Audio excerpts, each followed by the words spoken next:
Aqui é o Tarcísio, então vamos fazer esse revisitando aqui desse livro do Rafael, né? Deixa eu passar aqui a capa, do Rafael Reis, que ele fez um financiamento coletivo e lançou, que é o Mython X, né? Que é um financiamento de supers num jeito bem clássico mesmo, né? Bem Marvel, DC, o comecinho da Image. E é muito legal, ele não é extenso, ele tem 45 páginas e ele é muito bacana porque além dele ter as regras completas, ele tem as regras para o solo e ele tem também todo um universo, que o universo é bem interessante porque realmente ele faz referência a várias coisas dos quadrinhos oficiais, tanto da DC, quanto da Marvel, quanto da Image, até mesmo de outras, né? Você consegue perceber aqui. Então vou dar uma revisitada aqui. Por que eu demorei? Eu lembro que eu divulguei ele na ocasião do UFC, mas eu ainda não tinha jogado e eu peguei agora para testar. E gostei muito, tanto do cenário quanto das regras. Então vamos lá. A primeira coisa é sobre as regras, tá? Como vocês podem ver aqui, ó, ele é carregado com o C4, então ele tem as regras do C4, do Coisinha Verde, que é o mesmo sistema que eu usei como base do Cyber Cidades e Synthwave e também usei como base do Into the Backrooms, do Dentro das Backrooms. Então, é um sistema que eu estou muito familiarizado, eu gosto muito, ele só usa um D6 e ele é super completo, ele se dá bem tanto para ficção científica, fantasia, cyberpunk e supers, que é muito interessante. Então vamos lá, eu gostei muito assim, até do layout do jogo, achei muito clean, né? Geralmente jogo de super-herói tem aquilo, de cada página numa cor e tudo, e acaba cansando. Eu confesso que até nos meus próprios jogos eu tô cansando um pouquinho desse excesso de informação visual. Então quando eu pego um livro que é clean assim, para mim é quase que uma sessão de terapia. Então confesso que realmente não estou criticando, sabe? Eu sei que isso tem muito apelo, eu sei que tem gente que gosta muito, tem gente que vê o livro em si, o produto, como uma obra de arte, mas eu, por exemplo, que sou muito mais interessado no conteúdo do livro e bem pouco interessado na apresentação, mas isso é uma característica minha, quando tem uma coisa mais clean assim, até a leitura flui mais rápido.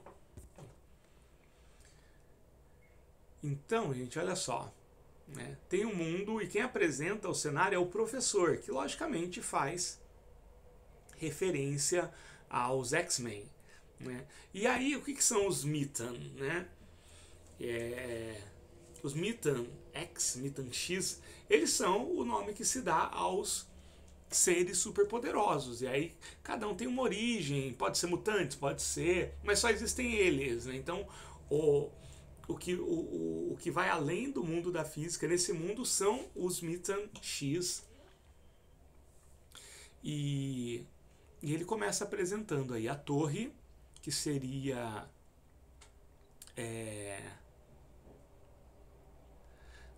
a versão dos X-Men, né? Sendo que o professor aqui ele seria uma variação do Professor X. E aí tem várias referências que fazem referência ao xadrez, né? Por exemplo, você tem os cavaleiros, que na verdade é como se chama a peça do cavalo em inglês, então seria os Horsemen.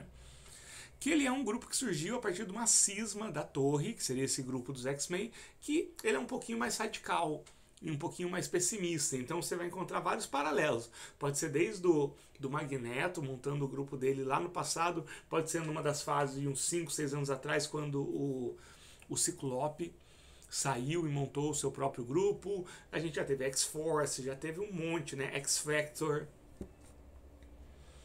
E aí ele fala, tem o líder e tem outros grupos, por exemplo, tem os Ases. Os Ases, ele é um grupo de adolescentes, ele seria algo parecido com os Novos Mutantes, algo assim. Só que eles são meio rebeldes.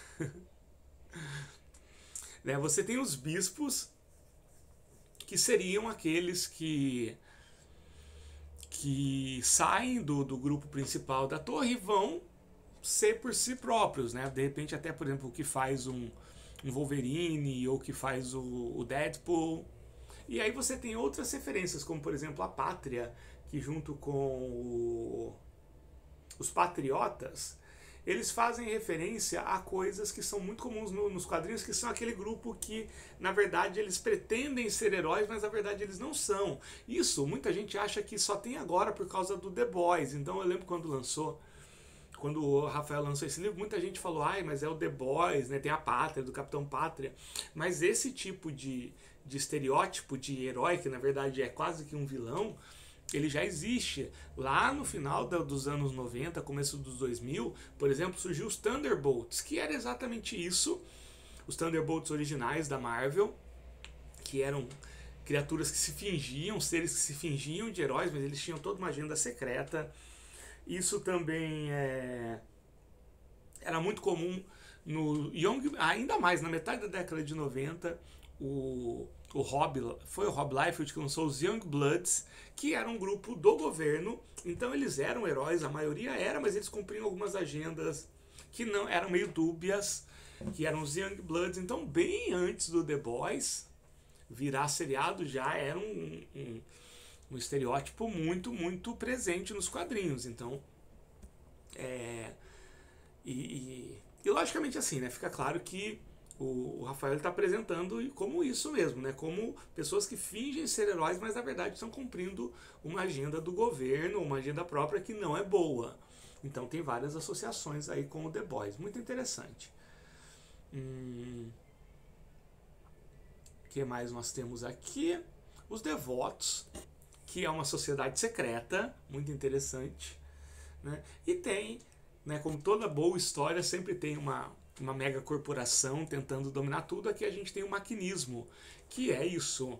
Ele é uma fundação que é feita por um bilionário que teve uma grande perda aí em uma luta por conta dos Mitans, e aí ele montou essa grande multinacional que investe em praticamente todas as áreas, e que na verdade o objetivo dele é acabar com os supers. Você tem os irmãos, que são terroristas, e você tem isso aqui que é muito interessante, que são os salteadores, que são seres que eles vão pulando de realidade em realidade para consertar, né? Embora ainda não se saiba exatamente o que eles querem consertar. E existem outros grupos menores. Eu gosto muito da arte, assim como eu falei, é muito clean, faz referência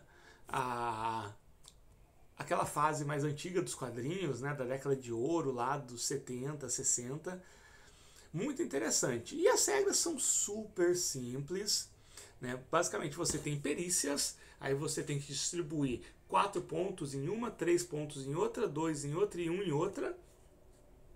E toda vez que você vai fazer um teste, você estabelece uma dificuldade, que ela é 4, 6 ou 8, sendo que a normal é 6. Você rola um D6, soma a perícia testada, e se o resultado for igual ou maior que a dificuldade, você consegue muito tranquilo.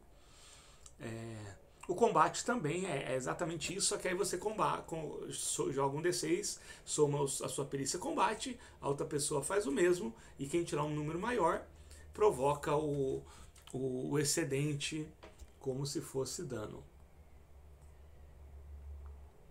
Tem pontos de energia que você pode gastar para ativar poderes ou para rerolar e tudo. E aqui tem a seção dos poderes, né? Que aqui tem um passo a passo, as perícias, a lista delas. É muito simples, é basicamente muito parecido com o que eu fiz no Cyber Cidades ou no Backrooms. E aqui, ó, você tem pontos de progressão, e aí você pode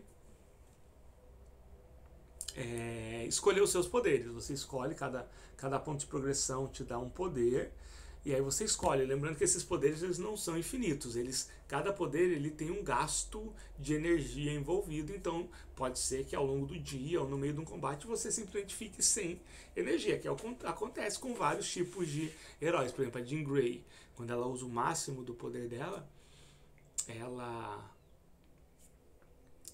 desmaia, ou ela fica muito fraca que não pode usar por alguns minutos ou horas. É a mesma coisa aqui.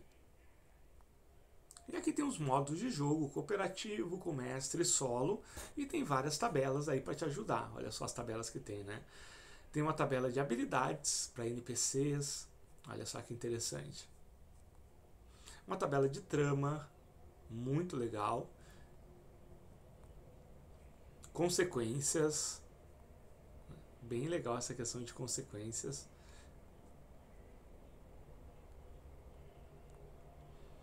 Né, tem muita coisa, né? Realidades alternativas, NPCs. Tem um oráculo aqui de sim e não, que ele usa um D12, então tem muita variação. Esse oráculo é muito legal, ó. Neutro e algo impossível acontece.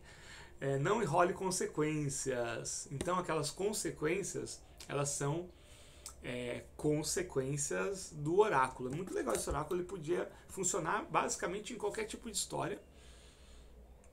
É muito legal isso. Eu gosto muito desse oráculo. Não regrida a história, não acontece algo ruim. Então, dá pra usar até em aventuras medievais, sci-fi e tudo mais. E aqui uma tabela para você completar com o que você quiser.